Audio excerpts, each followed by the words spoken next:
என் அன்பான மகனே மகளே, நீ ரொம்ப நேசிச்சவங்க உன் அன்பு புரிஞ்சுக்காம உன்னை விட்டுட்டு போயிட்டாங்க நினைச்சு அழுதுகிட்டு இருக்கியா? ஒரு நிமிஷம் நான் சொல்றத கேளு. உன்னை சுத்தி இருக்கிற எல்லா உறவுகளையும் உனக்கு கொடுத்தனா ஒன்னு மட்டும் உங்ககிட்ட இருந்து பிரிக்கிறேன்றப்போ நீ யோசிக்க வேண்டாமா? நான் அதையே செஞ்சேன்னு. நீ அவங்கள எப்போதும் உண்மையான மனசோட நீ நேசித்த. அவங்க கிட்ட நீ பேசும்போது அவங்களுக்கு நீ செய்யற ஒவ்வொரு விஷயத்தையும் உன்னோட உண்மையான அன்போடு நீ செஞ்ச.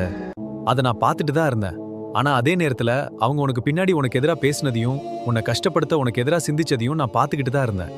அதனாலதான் இனிமேல் அவங்க உன்னை கஷ்டப்படுத்தக்கூடாதுன்னு அவங்கள உன்கிட்ட இருந்து நான் விலக்கி வைக்க நினைத்தேன். ஒன்னு மட்டும் உறுதியா சொல்றேன், இதுதான் பிள்ளை கஷ்டப்படுறது எந்த தாயும் வேடிக்கை பார்த்துட்டு இருக்க மாட்டா. நான் உன் தாய்க்கு மேல உன்னை நேசிக்கிறேன். நான் மட்டும் உன்னை கஷ்டப்பட விடுவேனா? உன்னை உண்மையா நேசிக்கிறேன். உன் தேவன் நான் இருக்கேன். ஒரு நாளும் உண்மை இல்லாத மனிதரை உன் பக்கத்துல இருக்க விட மாட்டேன்னு நம்பு. எப்போதும் இனி கலங்காதே. ஏனெனில் நான் உன்னை விட்டு விலகுவதும் இல்லை, உன்னை கைவிடுவதும் இல்லை.